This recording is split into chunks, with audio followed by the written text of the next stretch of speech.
اعوذ باللہ من الشیطان الرجیم بسم اللہ الرحمن الرحیم رب اشرح لی صدری ویسر لی امری واحلل عقدۃ من لسانی یفقہوا قولی رب یسر ولا تعسر وتمم بالخیر اللہم لا سہل الا ما جعلتہ سہلا وانت تجعل الحزن اذا شئت سہلا اللہم انفعنی بما علمتنی وعلمنی ما ینفعنی وزدنی علما اللہم صلی علی محمد وعلی آل محمد کما صلیت علی ابراہیم وعلی آل ابراہیم انک حمید مجید اللہم بارک علی محمد وعلی آل محمد کما بارکت علی ابراہیم وعلی آل ابراہیم انک حمید مجید آمین یا رب العالمین۔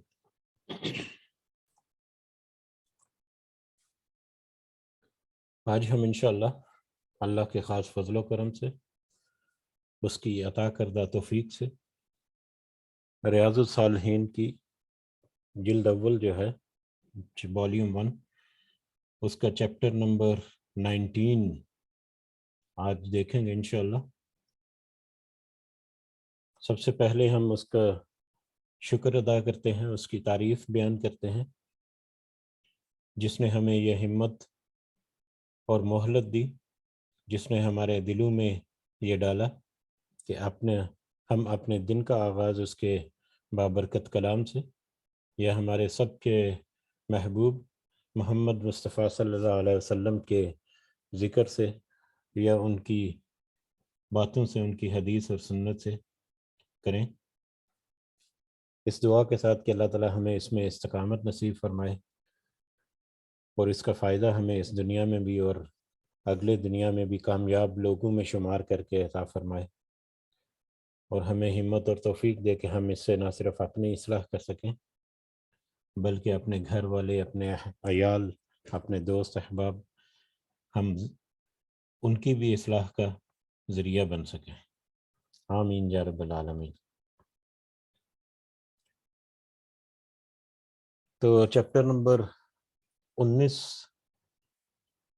اس کا موضوع یہاں پر ہائی لائٹ کیا گیا ہے، اس شخص کا بیان جو کوئی اچھا یا برا طریقہ جاری کرے۔ اس شخص کا بیان جو کوئی اچھا یا برا طریقہ جاری کرے۔ اس سے پہلا جو چیپٹر ہم نے پڑھا تھا یا دیکھا تھا پچھلی مجلس میں، چیپٹر نمبر 18، وہ بدعات کے بارے میں تھا۔ بدعات اور کوئی اچھا یا برا طریقہ، بدعات یا برا طریقہ، بدعات اور کوئی برا طریقہ دین میں جاری کرنا، اس میں عام طور پر ایک غلط فہمی یا کچھ لیک آف انڈرسٹینڈنگ کی وجہ سے کچھ نظریات جو ہیں ان میں فرق آ جاتا ہے۔ لیکن اگر ہم ان کی ڈیفینیشن کو دیکھیں یا ان کی نوعیت کی دیکھیں، دونوں موضوعات کی نوعیت کو، کہ بدعت کیا ہے اور کوئی اچھا طریقہ جو ہے وہ جاری کرنا کیا ہے، تو وہ بڑی واضح اور بڑی آسان سی ہیں۔ بدعت ہم نے اس کی ڈیفینیشن پڑھی تھی پچھلی ایک حدیث کے فوائد میں، اس کی ڈیفینیشن لکھی ہوئی تھی جو بڑی اچھی ڈیفینیشن ہے، وہی اس کی صحیح ڈیفینیشن ہے کہ ہر وہ کام جسے نیکی اور ثواب کی غرض سے یا کسی کا قرب حاصل کرنے کے لیے کیا جائے، کوئی بھی ایسا کام جسے نیکی یا ثواب کی غرض سے یا کسی کا قرب حاصل کرنے کے لیے کیا جائے، جبکہ اس کام کی قرآن و سنت میں کوئی اصل نہ ہو، قرآن و سنت میں کوئی اس کی حیثیت نہ ہو، یا اس میں کہیں اس کا ذکر نہ ملتا ہو، یا قرآن و سنت سے کہیں وہ ثابت نہ ہو۔ یہ سادہ سی ڈیفینیشن ہے جو بدعت کی ہے۔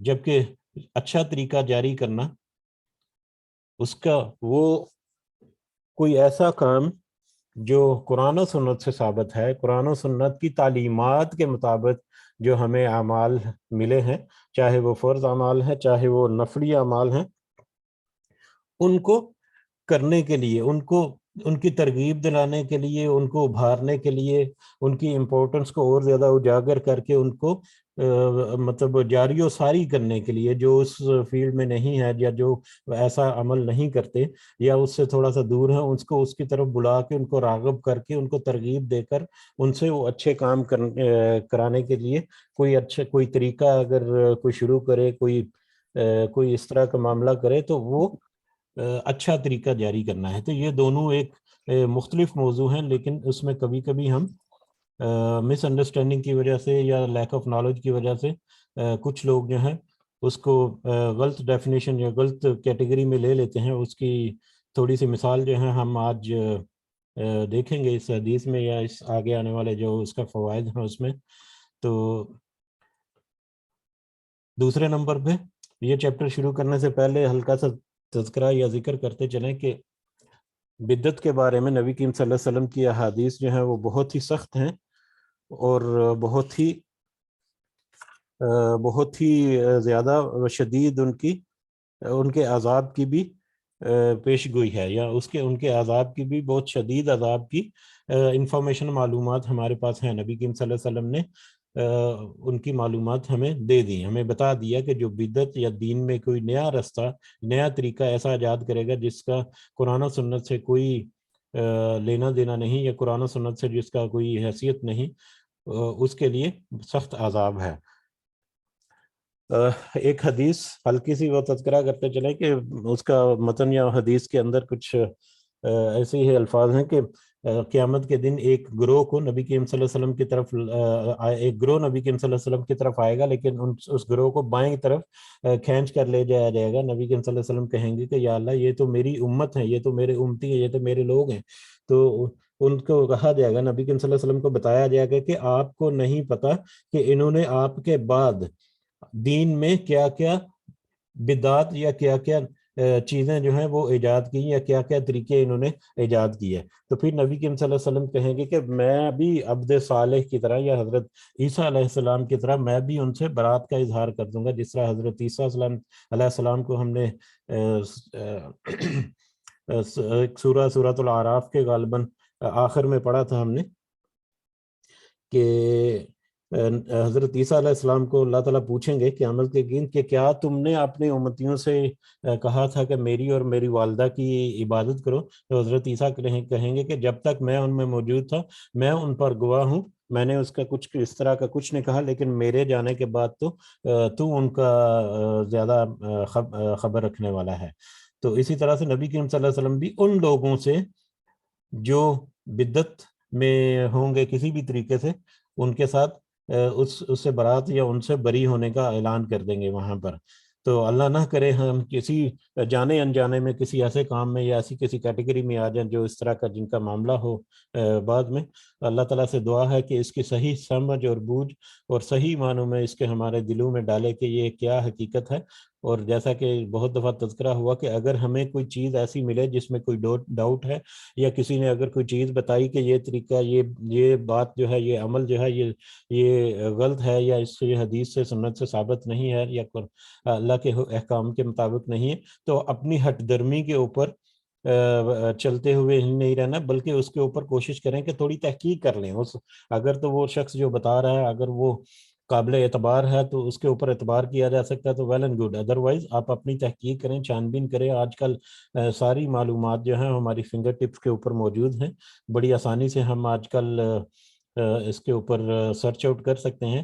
علماء سے پوچھ لیں، اگر علماء سے پوچھیں تسلی نہ ہو یا اپنے آپ کو مزید کنفرم کرنے کے لیے ہمارا یہ حق ہے کہ ہم علماء سے ریفرنس بھی پوچھ لیں کہ قرآن کی آیت اگر کوئی ہے یا حدیث ہے، کوئی صحیح حدیث ہے تو وہ ہمیں بتا دیں، یا اس میں ہمیں مزید گائیڈ کر دیں، اپنی تسلی کر لیں یا ان سے تسلی لے لیں۔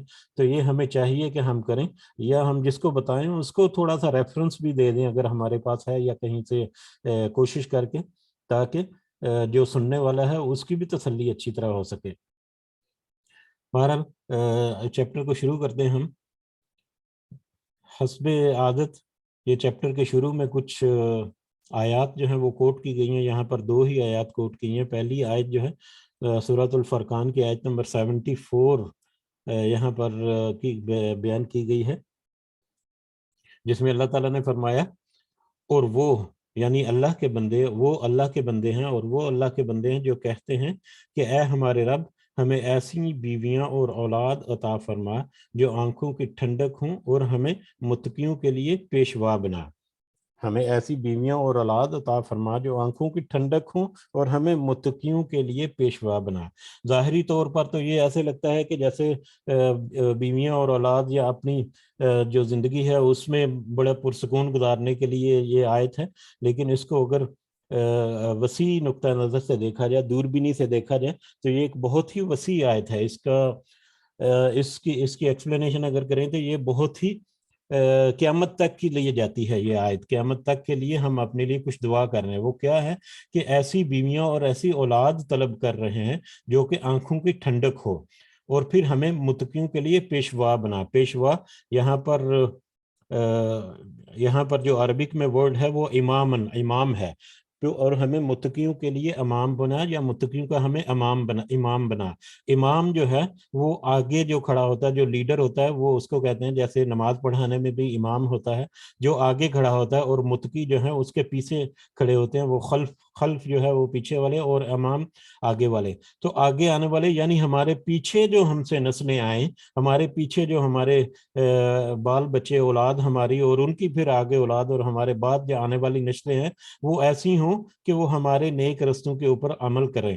یہ دعا ہے، ایسی دعا ہے کہ ہم اللہ تعالیٰ سے ایسی بیویوں اور اولاد کر رہے ہیں جو آنکھوں کی ٹھنڈک یعنی ہماری زندگی میں یا ہماری موجودگی میں وہ ہمارے لیے باعث رحمت ہوں. اللہ تعالیٰ کی جو ثواب ہیں، جو اللہ تعالیٰ کی طرف سے جو عنایات ہیں، ان کو سمیٹنے کا ہمیں اس دنیا میں موقع ملے.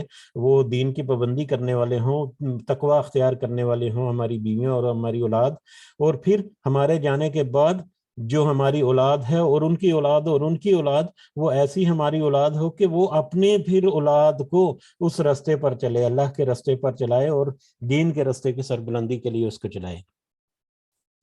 جی یہ ہاتھ کھڑا ہوا، آپ کچھ کہنا چاہ رہے ہیں؟ یہ گلیکسی J7 ہے. آپ کا مائک بھی مطلب نہیں چل رہا. آپ اپنے مائک کو پہلے انیبل کریں، ساؤنڈ کو انیبل کریں گے تو پھر آپ کا آ جائے گا. آپ کا ہاتھ بھی شاید غلطی سے ہوگا. اپنی وائس کو آپ چیک کریں، آپ کی وائس بھی کنیکٹڈ نہیں ہے. جی واپس آتے ہیں موضوع کی طرف. تو اس میں ایک دعا ہے جو بہت ہی مطلب وسیع معنی رکھتی ہے، اور اس دعا کی تلقین بھی کی گئی ہے. اگر آپ اس کی تفسیر پڑھیں تو علماء جو ہیں اس دعا کو کرنے کا دہرانے کی بھی تلقین کرتے ہیں کہ یہ بہت خوبصورت دعا ہے اور بہت لمبی دعا ہے. ایسی دعا ہے جو قیامت تک انسان کے لیے اپنے لیے مطلب ایک ایسا اجر یا ایسا ایک رستہ جو ہے وہ طلب کرتی ہے جس کا ہمیشہ اجر جاری و ساری رہتا ہے قیامت تک.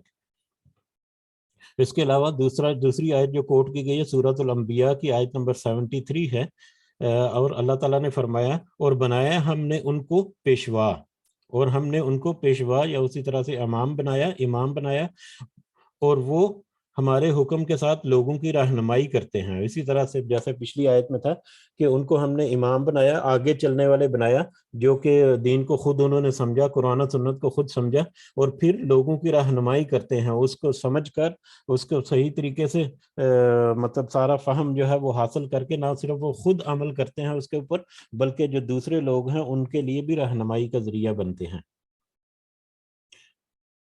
اس کی حدیث جو ہے اس کو دیکھتے ہیں. حدیث نمبر 173 اور اس چیپٹر کی پہلی حدیث ہے. اوورال اس جلد کی حدیث نمبر 173. حضرت ابو عمرو بن عبداللہ، حضرت ابو عمرو جریر بن عبداللہ رضی اللہ تعالیٰ عنہ سے روایت ہے کہ ہم دن کے شروع میں یعنی صبح ہی رسول اللہ صلی اللہ علیہ وسلم کے پاس تھے. آپ کے پاس کچھ لوگ ایسے آئے جو ننگے بدن تھے، اون کی دھاری دھار چادریں یا کمبل ڈالے ہوئے تھے. جو ننگے بدن سے مراد ان کے بدن پوری طرح سے ڈھانپے نہیں ہوئے تھے، اور ان کے اوپر جو چادریں یا کمبل تھیں وہ بڑی مناسب سی تھیں اور وہ چھوٹی گہلی سائز کی تھی، اور گردنوں میں تلواریں لٹکائے ہوئے تھے. ان کی اکثریت جو ہے وہ مضر قبیلے سے، بلکہ سارے ہی مضر قبیلے سے تھے. ان کا قبیلہ جو ہے مضر سے، وہاں سے آئے تھے، اور وہ مطلب مناسب ان کا لباس جو ہے وہ ایسے تھا جیسے پورا نہیں، جو چھوٹے کپڑے ہوتے ہیں، جیسے چادر جو ہے وہ اوپر لٹکائی ہوئی ہے، جو سائز میں بھی ان کو پورا ڈھانپے ہوئے نہیں. بہرحال جب رسول اللہ صلی اللہ علیہ وسلم نے ان کی فاقہ زدگی کا مشاہدہ کیا، جب انہوں نے یہ مشاہدہ کیا کہ وہ فاقہ زدہ لوگ ہیں، تو پھر آپ کا چہرہ متغیر ہو گیا. آپ گھر کے اندر تشریف لے گئے اور پھر باہر آ گئے. بلال رضی اللہ تعالیٰ عنہ کو حکم دیا، انہوں نے اذان دی. پھر جب لوگ نماز کے لیے جمع ہو گئے تو تکبیر کہی اور آپ صلی اللہ علیہ وسلم نے نماز پڑھائی. پھر لوگوں سے خطاب فرمایا. اس میں آپ نے فرمایا کہ لوگوں، اپنے پاس رب سے ڈرو، اپنے اس رب سے ڈرو جس نے تمہیں ایک جان سے پیدا کیا. اپنے اس رب سے ڈرو جس نے تمہیں ایک جان سے پیدا کیا. یہ سورہ نساء کی آیت نمبر 1 جو ہے اس کو یہاں پر دہرایا گیا. وہ ہم یہاں پر ابھی اس کا نہیں دیکھتے کیونکہ وقت زیادہ چلا جائے گا. بہرحال وہ سورہ نساء کی آیت نمبر 1 جو ہے وہ نبی کریم صلی اللہ علیہ وسلم نے پڑھی. پھر آپ نے دوسری ایک تلاوت آیت کی سورہ حشر کی، جس میں اللہ تعالیٰ نے کہا کہ اے ایمان والو، اللہ سے ڈرو، اور نفس کو چاہیے کہ اس نے قیامت کے لیے جو آگے بھیجا ہے اسے دیکھے. یعنی ہمیں چاہیے کہ قیامت کے لیے جو آگے ہم بھیج رہے ہیں، اس دنیا کی زندگی میں جو ہم عمل کر رہے ہیں، جو قیامت میں ہمارے کام آئیں گے، تو اس کو دیکھیں. یہ آیت سورہ حشر کی. اس کے بعد آپ نے صدقہ و خیرات کی ترغیب دی، صدقہ خیرات کرنے کی ترغیب دی. فرمایا ہر آدمی کو چاہیے کہ صدقہ کرے، ہر آدمی کو چاہیے کہ وہ صدقہ کرے. دینار و درہم، یعنی پیسے کا، کپڑے کا، گندم کے سا کا، یا کھجور کے سا کا. سا جو ہے وہ ایک پیمانہ ہے، تقریباً 2.5 کلو وزن کا ایک پیمانہ ہے، جس سے گندم یا کھجور وغیرہ اس وقت ناپی جاتی تھی، یا تولی جاتی تھی، ناپی جاتی کہہ سکتے ہیں. ٹھیک ہے، چاہے وہ گندم کا 1 سا ہی کیوں نہ ہو، چاہے وہ کھجور کا 1 سا ہی کیوں نہ ہو، حتیٰ کہ فرمایا کہ گو کھجور کا 1 ٹکڑا ہی کیوں نہ ہو، جتنی ہمت استطاعت ہے وہ اتنا صدقہ و خیرات کرے. یعنی تھوڑا سا یا زیادہ، جس کو جتنی توفیق ہو صدقہ کرے. چنانچہ انصار میں سے ایک آدمی ایک تھیلی لے کر آیا جو اتنی بھاری تھی کہ اس کی ہتھیلی کو اس کو اٹھانے کے عاجز آ رہی تھی، بلکہ عاجز ہو چکی تھی. یعنی اتنی بھاری وہ تھیلی تھی یا تھیلا تھا جس کو وہ اٹھانا اس کے لیے مشکل تھا. پھر لوگ لے کر پے در پہ آئے. وہ لوگوں کی بڑی تعداد جو ہے وہ بھی اپنے گھروں سے کچھ نہ کچھ لے کر آئی، یہاں تک کہ میں نے 2 ڈھیر دیکھے. ایک سامان خوراک کا تھا اور دوسرا ڈھیر جو ہے وہ کپڑوں تھا. لوگ وہاں پر چیزیں لے کر آئے اور 2 ڈھیر وہاں پر بن گئے. ایک ڈھیر جو ہے وہ خوراک کا تھا، دوسرا ڈھیر کپڑوں کا تھا.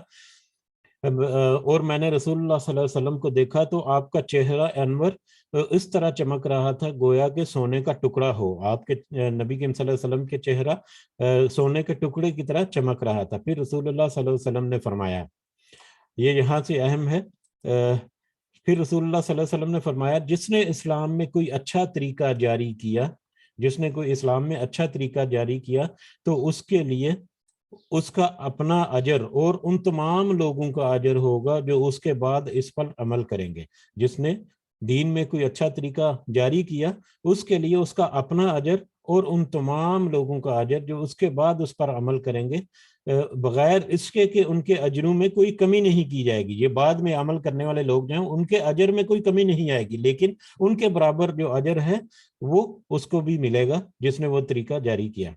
خیر، بغیر ان کے کہ ان کے اجروں میں کوئی کمی کی جائے گی. اور جس نے اسلام میں کوئی برا طریقہ جاری کیا، جس نے کوئی ایسا طریقہ جاری کر دیا جو گناہ کا باعث ہے، جو برا ہے، تو اس پر اس کے اپنے گناہ کا بوجھ اور ان تمام لوگوں کے گناہ کا بوجھ ہوگا جو اس پر اس کے بعد عمل کریں گے. یعنی اگر جس طرح سے کوئی اچھا طریقہ کرنے والا اچھا طریقہ جاری کرنے والا جو ہے، جو قرآن و سنت سے ثابت ہو طریقہ کو عمل، اس کے لیے کوئی اچھا طریقہ جو جاری کرے گا تو اس کے اپنے اجر اور اس کے بعد میں آنے والے لوگ جو ہیں ان کا اجر بھی اس کو ملے گا. لیکن اس کے برعکس جو کوئی برا طریقہ جاری کرے گا جس کے کرنے سے گناہ ہوتا ہے، گناہ والا کوئی کام، تو نہ صرف اس کے اپنے گناہ بلکہ اس کے آنے والے جو بعد میں جو اس کے اوپر کام کرے گے ان کا گناہ جو ہے وہ بھی اس کے ساتھ رہے گا، بغیر اس کے کہ ان کے گناہوں کے بوجھ میں کوئی کمی ہوگی۔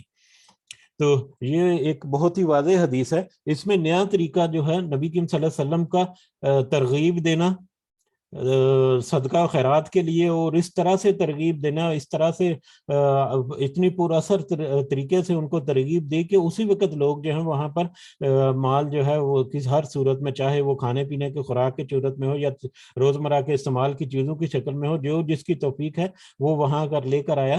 تو اس کے بعد نبی کریم صلی اللہ علیہ وسلم نے کہا کہ جو دین کے لیے کوئی اچھا طریقہ شروع کرے گا، یعنی دین میں جو واضح اعمال ہیں جن کا حکم ہے یا جن کو کرنے سے منع کر دیا گیا ہے، اس کو ترغیب دینے کے لیے، اس کے اوپر عمل پیرا دوسرے لوگوں کو کرانے کے لیے اگر کوئی کوشش کر کے کوئی ایسا نیا کوئی اسٹریٹجی بنا لیتا ہے، نیا پلان بنا لیتا ہے، نئی کلاس شروع کرتا ہے، نئے طریقے سے اس کو کرتا ہے جس میں لوگوں کے لیے اٹریکشن ہو اور وہ اس میں آئیں اور وہ اس میں وہ اس عمل میں حصہ ڈالیں، تو یہ اللہ کی طرف سے ایک بہت ہی اجر والی بات ہے، اور آنے والے لوگوں کا اجر بھی اس شخص کو ملے گا۔ اس کے فوائد میں یہاں پر دیکھیں گے تو ہمیں جو پوائنٹس ہمیں ڈسکس کرنے ہیں وہ کور ہو جاتے ہیں اس میں۔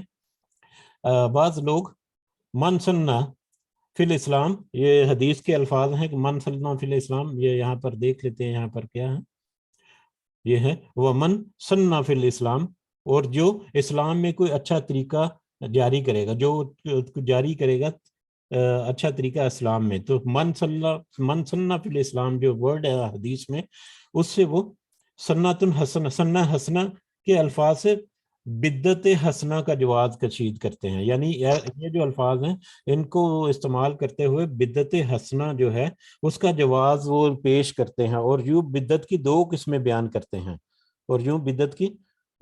بیان کرتے ہیں، حسنہ اور سیاح، یعنی بدت حسنہ اور بدت سیاح، یعنی اچھی بدت اور بری بدت، اچھی بدت اور بری بدت۔ اسی طرف میں نے اشارہ کیا تھا اس چیپٹر کے شروع کرتے ہوئے کہ لوگ جو ہے کبھی کم علمی کی وجہ سے اور کبھی جو ہے وہ جانتے بوجھتے ہوئے بھی بس اپنی ہٹ درمی کی وجہ سے اپنے پوائنٹ پر قائم رہنا ہے، اور اس کے اوپر اگر کسی نے کوئی بات کر دی یا کوئی پوائنٹ بتا دیا تو اس کے اوپر سمجھ بوجھ کرنے کی بجائے اپنی ضد پر جوڑے رہتے ہیں۔ تو ان کا وتیرہ ہم قرآن مجید کی جو ہم تفسیر پڑھ رہے ہیں، ہم سمجھنے کی کوشش کر رہے ہیں، تو اس میں بار بار اللہ تعالیٰ نے کہا پچھلی امتوں کے کس طرح سے ان کے گمراہی پر اٹے رہے، جس کے نتیجے میں ان کے ساتھ کیا کیا معاملات ہوئے۔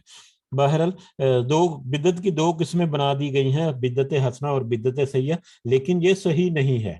بدت کوئی بھی ہو وہ حسنہ ہو ہی نہیں سکتی، کیونکہ ہم نے بدت کی ڈیفینیشن ہی یہ پڑھی ہے کہ کوئی ایسا کام یا عمل جو ظاہری طور پر تو ثواب حاصل کرنے کے لیے یا نیکی کی غرض سے کیا گیا ہو، یا کسی کا قرب، یا ہے وہ اللہ کا قرب ہے یا کسی بھی دوسرے انسان کا قرب ہے، چاہے وہ کسی قرب کو حاصل کرنے کے لیے وہ کیا جائے عمل، لیکن اس عمل کا قرآن و حدیث سے کوئی ثابت نہ ہو، اس عمل کو قرآن و حدیث سے کوئی ثبوت نہ ملتا ہو، تو ایسا کوئی بھی عمل جو ہے وہ بدعت ہے۔ تو وہ چاہے وہ اچھا عمل ہے یا برا عمل ہے، وہ تو بدعت ہی ہے۔ اور بدعت کے لیے پھر ہم نے پچھلی مجلس میں حدیث بھی ایک کوٹ کی تھی کہ ہر بدعت جو ہے وہ گمراہی ہے، اور ہر گمراہی جو ہے وہ، ہر بدعت جو ہے وہ گناہ ہے، اور اس گناہ کا وبال جو ہے وہ قیامت کے دن بہت برا ہے۔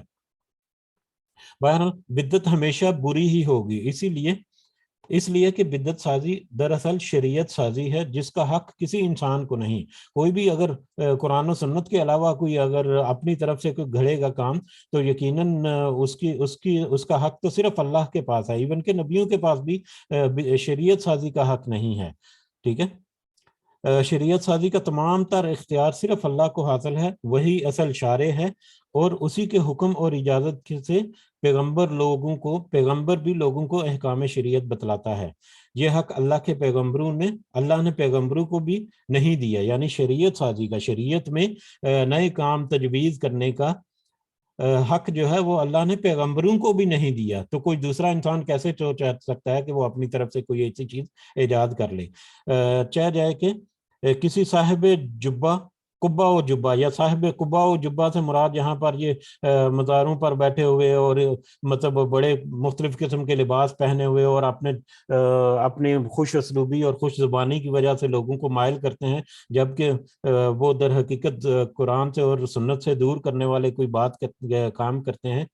بہرحال ان کو یہ حق کیسے حاصل ہو سکتا ہے؟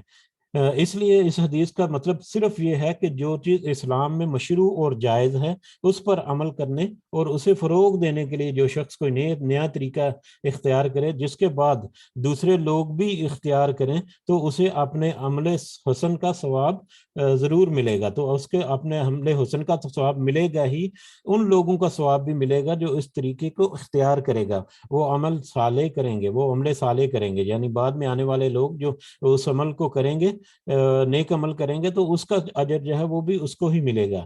لیکن جس چیز کا سرے سے کوئی ثبوت ہی شریعت میں نہ ہو، اس کا کوئی بھی طریقہ اختیار کیا جائے، وہ ہر صورت میں سیاح ہے، وہ ہر صورت میں برا ہی ہے، اور وہ حسنہ ہو ہی نہیں سکتا۔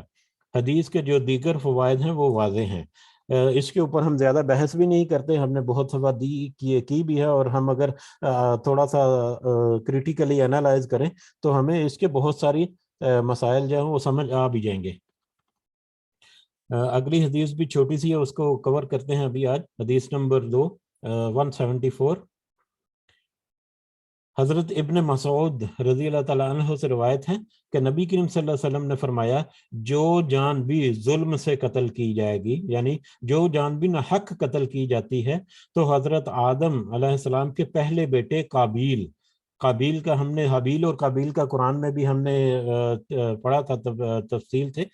بہرحال جو حضرت آدم علیہ السلام کے پہلے بیٹے قابیل پر اس کے خون ناحق کا ایک حصہ ہوگا۔ اگر کوئی جان جو ہے وہ ناحق قتل کی جاتی ہے تو اس قتل ناحق کا ایک حصہ حضرت آدم علیہ السلام کے پہلے بیٹے قابیل پر ہوگا، اس لیے کہ وہی وہ پہلا شخص ہے جس نے قتل ناحق کا طریقہ جاری کیا تھا۔ یہ بھی ایک بہت سخت حدیث ہے اگر ہم اس کو دیکھیں کہ دنیا میں جتنے ناحق قتل ہو رہے ہیں ان سب قتلوں کا جو گناہ ہے وہ برابر قابیل کو جا رہا ہے، اور قابیل کیونکہ اس کی وجہ یہ ہے کہ ناحق قتل کرنے کا طریقہ جو ہے وہ قابیل نے سب سے پہلے ایجاد کیا تھا، اور اس کے بعد اس عمل کو کرنے والے جتنے لوگ ہیں ان کے گناہوں میں تو کمی نہیں آئے گی، ان کے برابر کا گناہ قابیل کو بھی ساتھ مل رہا ہے۔ تو یہ حدیث سے ہمیں بہت سارے اشارے ملتے ہیں کہ خدا نہ خواستہ ہم کوئی ایسا طریقہ ہے، آج کل زیادہ اس کے چانسز ہیں، یا آج کل زیادہ ہمیں محتاط رہنے کی ضرورت ہے، جو سوشل میڈیا اور واٹس ایپ اور فیس بک وغیرہ اور پھر اس طرح کے جو چمکتی دمکتی دنیا ہمارے سامنے آباد ہے، اس میں جانے انجانے میں ہم بہت دفعہ ایسی چیزیں شیئر کرتے ہیں، ایسی چیزیں ہم جاری کر دیتے ہیں جو پھر بعد میں دیکھتے ہیں لوگ اس کو، پھر یقیناً وہ گناہ کا باعث ہے، اور جتنے لوگ اس کو دیکھتے جائیں گے وہ گناہ کا باعث ہوگا ہمارے لیے بھی، اور پھر آگے دیکھنے والا آگے کو جو بھی ہے وہ پھر آگے جب شیئر کرے گا تو پھر آپ کہہ لیں کہ جس طرح سے نیکی صدقہ جاریہ جو ہے، کسی کے لیے نیکی کریں تو وہ اس میں اضافہ در اضافہ ہوتا چلا جاتا ہے، اسی طرح اگر کوئی ایسا کام کر دیا جس سے دوسرے لوگ بھی گناہ میں مبتلا ہو گئے تو پھر گناہ در گناہ اضافہ جیسے جیسے ہوتا جائے گا، ویسے ویسے ہماری سختیوں میں یا ہمارے گناہوں میں بھی اضافہ ہوتا چلا جائے گا۔ تو اس لیے ہمیں بہت احتیاط رکھنی چاہیے، بہت ہی محتاط طریقے سے رہنا چاہیے۔ آج کل خاص کر یہ سوشل میڈیا اور یہ آج کل کا جو میڈیا ہے اس کو استعمال کرنے میں کوئی چیز ایسی شیئر نہ کریں جس سے دوسرے جو ہیں ان کا وقت بھی ضائع نہ ہو۔ یہ بھی ایک اہم نقطہ ہے کہ کوئی ایسی چیز شیئر کر دی جس سے کوئی فائدہ نہیں، جو خام خاصی چیز ہے، اور دوسرے جو ہیں وہ اس کو خام خاص سے کھیل رہے ہیں اور دیکھ رہے ہیں اور اپنا وقت بھی ضائع کر رہے ہیں، ٹھیک ہے۔ اور ایک میرا ایسے ہی واقعہ جو میں نے پڑھا تھا کہیں، واللہ عالم یہ ہے وہ سچا واقعہ ہے یا جھوٹا واقعہ ہے، لیکن وہ نصیحت پکڑنے کے لیے مثال کے طور پر جہاں پر بیان کیا جا سکتا ہے کہ ایک نوجوان شخص جو ہے وہ کہیں فوت ہو گیا، اس کی موت واقع ہو گئی۔ تو اس نوجوان شخص کے موت واقع ہونے کے بعد اس کی ای میل آئی ڈی سے اس کے دوستوں کو کچھ ای میلز ریسیو ہوئیں ٹھیک ہے، ان ای میلز میں لنک تھے، وہ جب لنک کھولے گئے تو وہ لنک کچھ اس طرح کی انفارمیشن یا اس طرح کی ویڈیوز کے یا کچھ تھے جن میں جو فحش تھی یا جو مطلب قابل اعتراض تھی، جو گناہ والی تھی. ٹھیک ہے، تو پھر ان کے دوستوں نے پھر اس کو مطلب کٹ دیا. اب یہاں پر کیا ہے کہ اس نے اپنی زندگی کے دوران کچھ ایسے لنکس وغیرہ یا کچھ ایسی چیزیں وغیرہ وہ دیکھتا تھا، نعوذ باللہ، تو وہ اس نے اپنے کچھ دوستوں کا سرکل بنایا اور اپنی ای میل میں اس کے لنکس جو ہیں وہ آٹو فارورڈ پہ لگا دیے. آٹو فارورڈ ای میل پر آپشن ہوتی ہے کہ جب بھی اس طرح کی کوئی ای میل آئے تو آٹومیٹکلی یہ ای میل آئی ڈی پہ وہ اس کو فارورڈ کر دی جائے. ٹھیک ہے، اب اس کے ای میل پہ وہ فارورڈ آٹو فارورڈ لگا ہوا ہے. ٹھیک ہے، جیسے ہی وہ اس کے اس کے ان باکس میں وہ ای میل آئی، وہ دوسرے لوگوں کو بھی چلے گی. اب وہ بندہ وہ وہاں سے گزر چکا ہے، اس دنیا سے گزر چکا. ٹھیک ہے، وہ اپنے آخری انجام کی طرف گامزن ہے، اس کے سامنے اس کا توبہ کا دروازہ بند ہو چکا، اس کا توبہ کا دروازہ بند ہو چکا. لیکن اس کے پیچھے اچھے کی بجائے برے اعمال ایسے ہیں جو مسلسل بڑھتے جا رہے ہیں اور خدا نہ خواستہ اس کے لیے عذاب کا باعث ہی بنتے ہو رہے ہوں گے. تو یہ ایک چھوٹی سی مثال اچانک میرے ذہن میں آئی، تو میں نے خاص کر آج کل کے تناظر سے میں نے کہہ دی کہ یہ ہمارے لیے انتہائی ضروری ہے کہ ہم سوشل میڈیا پر جب بھی بیٹھے ہوں تو ہم اپنی انگلیوں کو تھوڑا سا کنٹرول میں رکھیں، اور ایسی چیزیں جس سے دوسروں کو گناہ کا مرتکب ہونے کا کچھ اندیشہ ہو، وقت ضائع کرنے کا ہو، تو ایسی چیزیں کوشش کریں کہ شیئر نہ کریں اور خود بھی ان سے اجتناب بھی کریں، بلکہ ان گروپس کا حصہ بنیں جو فائدہ مند گروہ ہیں، بجائے اس کے کہ وقت ضائع کرنے والے ڈرامے اور موویز اور گیمز اور اس طرح کی کسی کیٹیگری میں ہم فال کرتے ہوں. اس کے فوائد میں ہے، اس سے اندازہ کیا جا سکتا ہے کہ خلاف شریعت اور برے کاموں کو پہلے پہل کرنا جس کے بعد لوگ تقلید کریں کتنا بڑا جرم ہے، کہ قیامت تک اس کام کرنے کا گناہ اسے ملتا رہے گا. اس لیے امن و سلامتی اسی میں ہے کہ انسان صرف اتباع کرے اور ابتدا سے اجتناب کرے. اتباع کرے یعنی پیروی کرے، قرآن و سنت کی اتباع کرے، اللہ کی اور اس کے رسول صلی اللہ علیہ وسلم کی پیروی کرے، اور ابتدا سے اجتناب کرے یعنی نئے کام، نئی بدعت جو ہے اس کو جاری کرنے سے اجتناب کرے، یعنی رسول اللہ صلی اللہ علیہ وسلم کی پیروی کرے اور بدعات ایجاد نہ کرے.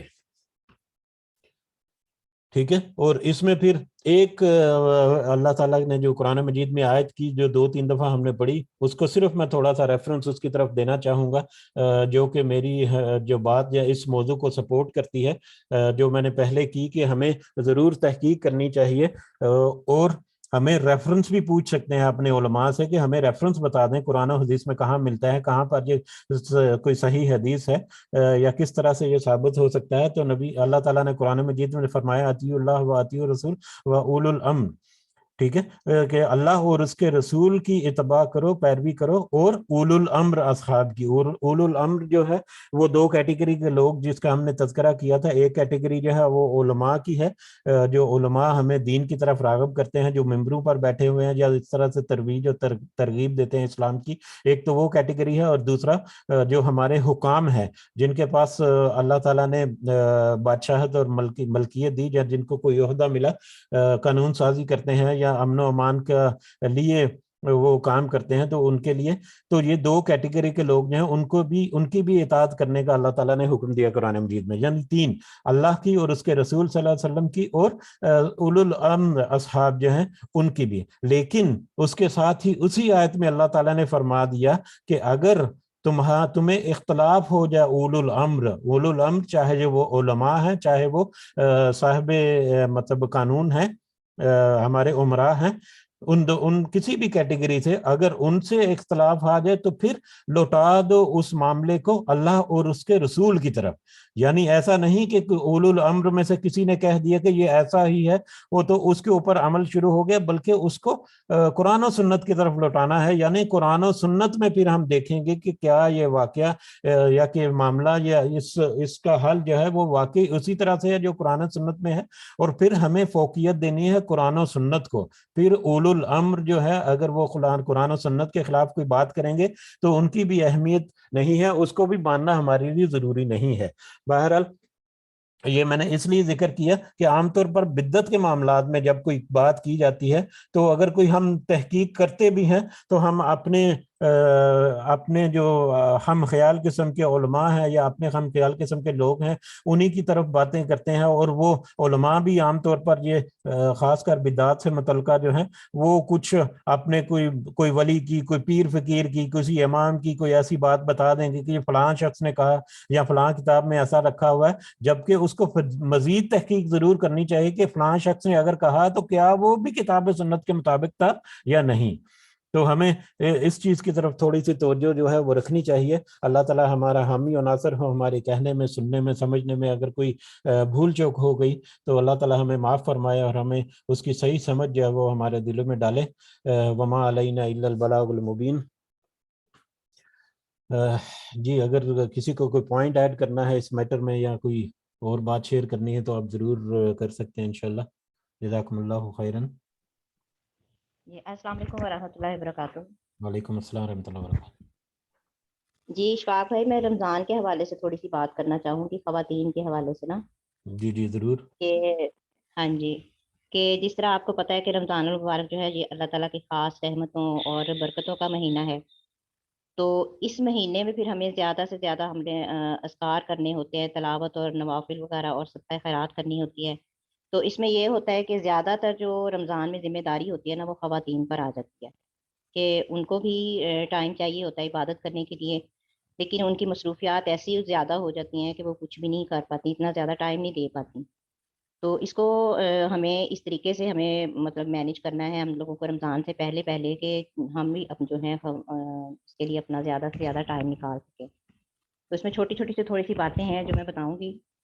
تو اس میں سب سے پہلے تو ہے کہ گھر کے جو کام وغیرہ ہیں، مین جو کام ہمارے ماہانہ کے جو ہم خواتین کے جو کام ہوتے ہیں مہینے کے، جیسے کہ صفائی وغیرہ کا ہو گیا، پردے وغیرہ دھونے، یہ چھوٹی چھوٹی سی باتیں ہیں تھوڑی سی، تو ان کو ہم پہلے مطلب رمضان سے پہلے پہلے ہی ہم کر لیں، ان کو کپڑے وغیرہ دھو لیں، جو ماہانہ صفائی ہے اس کا کر لیں۔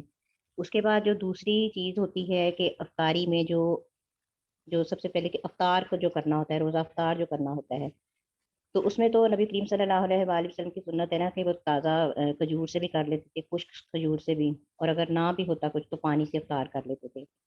تو لیکن ہمارے یہاں جب تک کہ بہت زیادہ دسترخوان جو ہے کچھ کھانے والی چیزوں سے بھرا نہ ہو تو یہاں افطاری سمجھی نہیں جاتی۔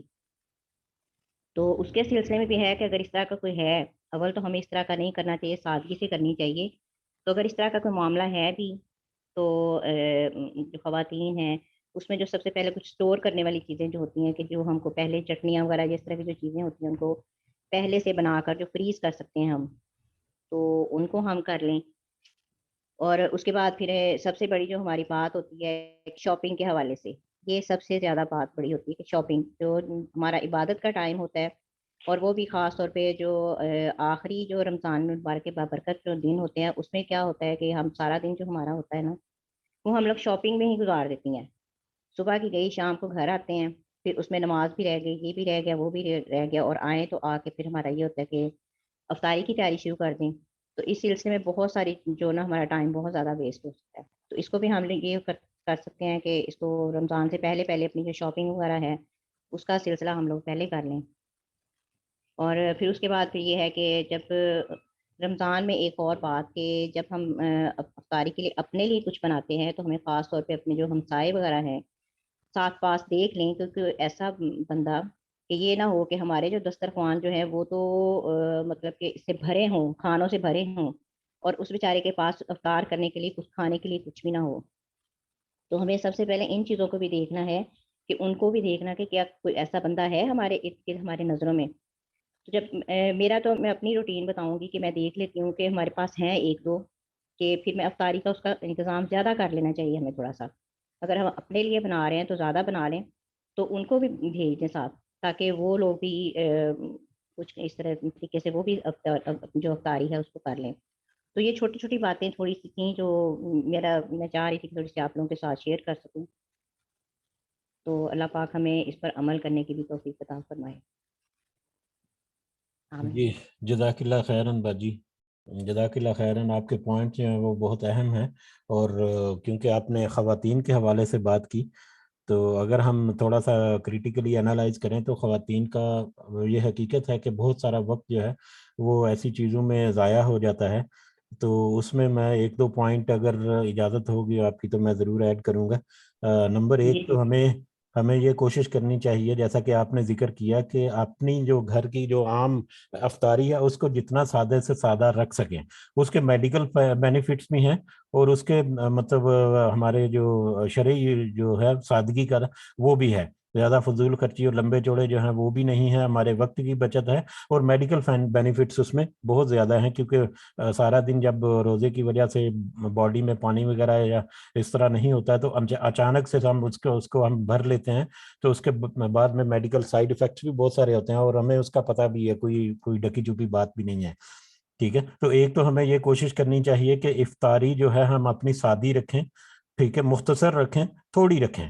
ٹھیک ہے, وہ تھوڑی میرا خیال ہے کہ تھوڑی افطاری اگر کریں گے نا, سادگی جتنا کم جتنا سادہ افطار کریں گے اتنی طبیعت جو ہے وہ ہلکی پھلکی رہتی ہے, بجائے اس کے کہ اپنے پیٹ کو بالکل بھر دیں اور بھاری بھرکم ہو جائیں اور بعد میں مطلب مغرب کی نماز جو ہے اس کے لیے بھی ہمت نہیں رہتی ہے, اس میں بھی سستی ہوتی ہے. پھر بعد میں تراویح وغیرہ کا اہتمام ہوتا ہے یا عشاء کے بعد جو قیام اللیل ہے اس میں بھی پھر کوتاہی ہوتی ہے. تو یہ ایک سائیڈ افیکٹس میں آتے ہیں شرعی اعتبار سے بھی اور میڈیکل اعتبار سے بھی. نمبر 1. نمبر 2 میں اس میں ایڈ ضرور کرنا چاہوں گا اپنے مرد حضرات کے لیے کہ وہ بھی اپنی خواہشات جو ہیں ان کو تھوڑا سا کم کریں. وہ خواتین کے سامنے ایک لسٹ پیش کر دیں کہ آج افطاری میں یہ بنا لو. ٹھیک ہے, اور خود ٹھیک ہے جاب سے آیا واپس آیا آرام سے بستر پہ بیٹھ گئے ہیں جو بھی کر رہے ہیں. خواتین کے لیے وہ ایک اضافی, اور خواتین کیونکہ ان کے تابع ہوتی ہیں اکثر جو ہے وہ ان کے فرمان جو ہے ان پر عمل کرنا بھی ان کے لیے ضروری ہوتا ہے. تو اس سلسلے میں مرد حضرات جو ہیں وہ بھی ایک اہم رول پلے کریں گھر کی خواتین کو فری رکھنے کے لیے, عبادات کے لیے اللہ کی. اور تیسرا جو پوائنٹ ہے جو میں ایڈ کرنا چاہوں گا کہ ہم رمضان میں اکثر جو ہے وہ افطار کی پارٹیاں کرتے ہیں, افطار کی دعوت کرتے ہیں. وہ افطار کی دعوت کم لگتی ہے اور پارٹی جس کو ہم نارمل یعنی کہ الفاظ میں پارٹی جسے کہتے ہیں وہ پارٹی زیادہ لگتی ہے. جبکہ ہمیں اس طرف توجہ دینی چاہیے کہ اگر رمضان میں کچھ اس طرح کی محفل ہو تو وہ کوئی سمجھ بوجھ میں اس میں اضافہ ہو.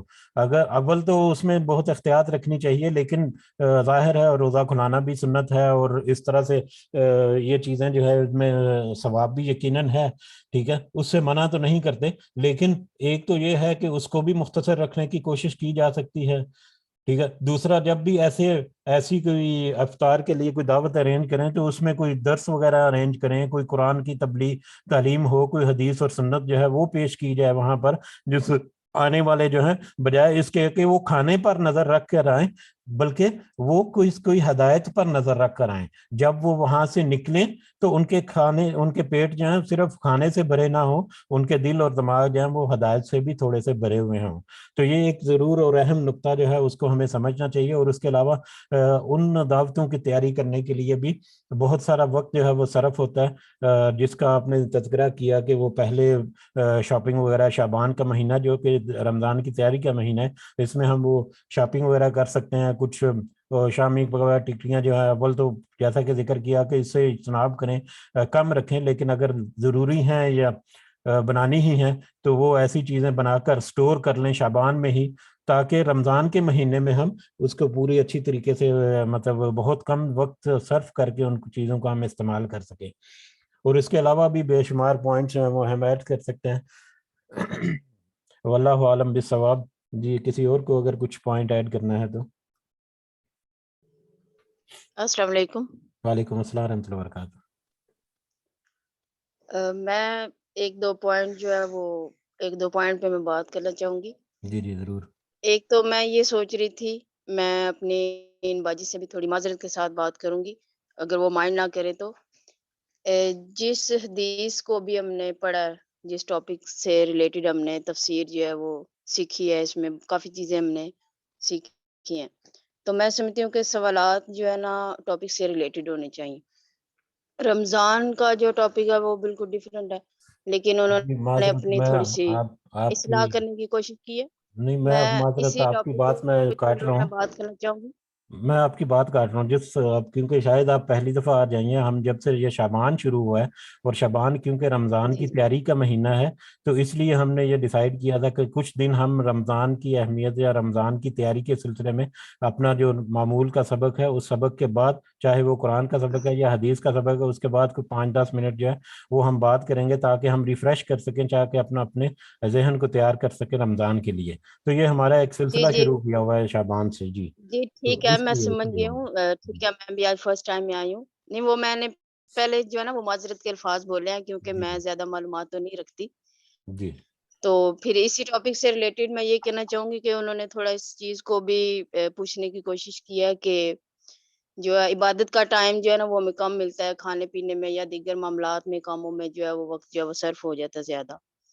تو اگر تھوڑا ہم اس چیز کو بھی دیکھیں کہ یہ سارے کام بھی اگر ہم عبادت کی نیت سے دیکھیں، ہم کھانا بنا رہے ہیں سب کے لیے بنا رہے ہیں تو ان چیزوں کا ثواب بھی اپنی جگہ پہ جو ہے نا وہ ہوتا ہے. تو باقی وہ اللہ تعالیٰ کی طرف سے ہے. تو اسی کے ساتھ ساتھ ہم تسبیح وغیرہ چلتے پھرتے درود شریف پڑھ سکتے ہیں اور ساری چیزیں کر سکتے ہیں. تو میں سمجھتی ہوں صرف توجہ کی ضرورت ہے تھوڑی سی، اور اگر ہم ان سارے کاموں کے ساتھ اس چیز کو لے کے چلیں تو وہ عبادت بھی ہو جائے گی، کھانا بھی بن جائے گا اور اس میں برکت بھی ہو جائے گی. جی اس سلسلے میں کوئی اور کوئی پوائنٹ ایڈ کرنا چاہ رہے ہیں؟ جی جی عمر عبداللہ آپ کچھ کہنا چاہ رہی ہیں؟ جی السلام علیکم ورحمۃ اللہ وبرکاتہ. وعلیکم السلام ورحمۃ اللہ وبرکاتہ. جزاک اللہ خیر. سب سے پہلے باجی زائدہ کا بہت اچھی انہوں نے ٹپس بتائیں، اور جو ابھی میری بہن، ان کا نام نہیں پتا مجھے، نام لکھا ہوا بھی نہیں ہے، انہوں نے جو کہا وہ بالکل ٹھیک بات ہے کہ دیکھیں چلتے پھرتے تسبیح کرنا یا کھانا بناتے ہوئے بالکل ٹھیک بات ہے. اس سے کھانے میں برکت بھی ہوگی، اس کی تاثیر کھانے والوں کے لیے بہت اچھی ہوگی. لیکن جو بات باجی زائدہ نے کی ہے وہ یہ تھی کہ ٹائم جو ہے واقعی اس افطاریوں کا سلسلہ، مطلب میں نے خود دیکھا خواتین کو، اور دیکھیں جو ایک بات آپ آرام سے بیٹھ کے افطاری کے وقت آرام سے بیٹھ کے آپ دعا کریں گی، آپ تلاوت کریں گی، آپ ان آیات کو سمجھیں گی، وہ چلتے پھرتے ذکر سے نہیں پوری ہو سکتی. وہ چلتے پھرتے ذکر تو باقی گھر کے سارے کام آپ کو کرنے ہیں، آپ کو آئرننگ کرنی ہے، کپڑے استری کریں، کچھ بھی کریں. جو ان کے کہنے کا مقصد ہے کہ جو ہم نے نا رمضان کو منتھ آف فاسٹ کی بجائے منتھ آف فیسٹ بنایا ہوا ہوتا ہے، پارٹی ٹائم ہو رہا ہوتا ہے کہ اتنی ڈشز افطاری میں اور سحری کے لیے خصوصی اہتمام، اس کو اوائڈ کرنا چاہیے اور سادگی کو اپنانا چاہیے. یہ ان کا مقصد تھا نمبر 1. اور جو مطلب یہ ذکر اذکار چلتے پھرتے تو ہم عام دنوں میں بھی کرتے ہیں کہ نہیں کرتے. عام دنوں میں بھی کھانا بنا رہے ہیں تو ہمیں وہ کرنا ہی ہے. ہمیں وضو میں رہنا چاہیے، کوشش کرنی چاہیے کہ وضو میں رہیں، کھانا بناتے ہوئے بھی وضو میں رہیں، آٹا گوندھ رہی ہیں آپ تسبیح کرتی جائیں ساتھ، ٹھیک ہے. لیکن رمضان چونکہ خاص مہینہ ہے، اسپیشل مہینہ ہے، تو اس کی اسپیشل اس کی پروٹوکول ہونا چاہیے. وہ پروٹوکول یہی ہے کہ اپنی ان ایکٹیویٹیز کو کم کریں اور اللہ کے جو ہے دین کو زیادہ ٹائم دیں، اس میں سمجھنے کو زیادہ ٹائم دیں، قرآن کو زیادہ ٹائم دیں. اور قرآن کی خالی تلاوت نہیں بلکہ اس کی وہ آپ ان آیات کو خود ان کی تفسیر سمجھنے کی کوشش کریں، اپنی آنکھوں سے ان کو دیکھیں کہ کیا کیا ہے قرآن میں. تو یہ ہے تسبیح، تو وہ پورا مہینہ پورا سال چلے گی انشاءاللہ. تو یہ میں ایڈ کرنا چاہ رہی تھی. باجی زاہدہ کا پوائنٹ بہت اچھا تھا تو میں نے کہا تھوڑا سا مزید اس کو ایڈ کر دوں کہ وہ تسبیح وغیرہ چلتی رہے گی، لیکن جو ایک بیٹھ کے اللہ سے تعلق قائم کر کے عبادت کا ہے وہ، اور افطاری کے وقت کتنی وہ ہلچل ہوتی ہے کہ وہ جو ٹائم جو افطار سے پہلے سب سے مقبول ٹائم ہے دعاؤں کے لیے، وہ ہم مس کر دیتے ہیں اسی چکر میں. تو اس کو ذرا اس پہ دھیان کرنے کی ضرورت ہے. جزاک اللہ خیر. جی جزاک اللہ خیرن. جی پوائنٹس ہم نے جو بھی ذکر ہوئے ان میں ہم یہ نہیں کہیں گے کہ کسی کا کوئی پوائنٹ غلط ہے، سارے پوائنٹ ہی صحیح ہے. صرف ہمیں اہمیت سمجھنے کی ضرورت ہے کہ کس چیز میں کی افادیت اور اہمیت زیادہ ہے، اور جس کی افادیت اور اہمیت زیادہ ہے اس کو اپنانے کی کوشش کرنی چاہیے. اور یہ صحیح ہے کہ ہم عام طور پر جس کو ہم تسبیح کہتے ہیں اور جس کو ہم اللہ کا ذکر کہتے ہیں تو ہمیں عام طور پر اس کے معنی بھی سمجھ نہیں ہوتا، صرف عربی کے الفاظ ہی بول رہے ہوتے ہیں. اور اگر صحیح معنوں میں اگر ہمیں ان کے معنی اور مفہوم پتہ ہونا تو ہمارا ذہن جو ہے وہ اس کی طرف جائے گا، پھر ہمارا خود ہی دل کرے گا کہ ہم اس مصروفیت کو چھوڑ کر فری ہو کر بڑی توجہ کے ساتھ ہم اللہ کی کوئی تسبیح کریں یا حمد بیان کریں یا اس کا کوئی ذکر کریں. تو اگر تو صحیح معنوں میں اس کا سارے الفاظات جو ہیں ان کا معنی صحیح پتہ ہے، ہمیں مفہوم صحیح پتہ ہے، تو پھر ہم صحیح خشوع کے ساتھ اس کو کر سکتے ہیں. تو صرف الفاظ اسکول یہ ادا کرتے رہنا اور یہ وہ جو ہے وہ نہیں ہوتے، ان میں خشوع جو ہے وہ بہت ضروری ہے، جس کا تذکرہ ابھی ام عبداللہ نے کیا۔ جی شفیق صاحب آپ کچھ کہنا چاہ رہے ہیں؟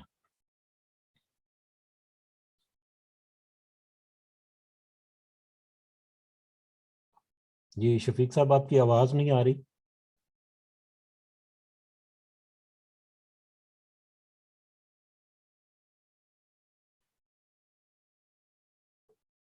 جی شفیق صاحب کا مائک شاید کچھ گڑبڑ نہ ہو، آپ کی آواز ابھی بھی نہیں آ رہی۔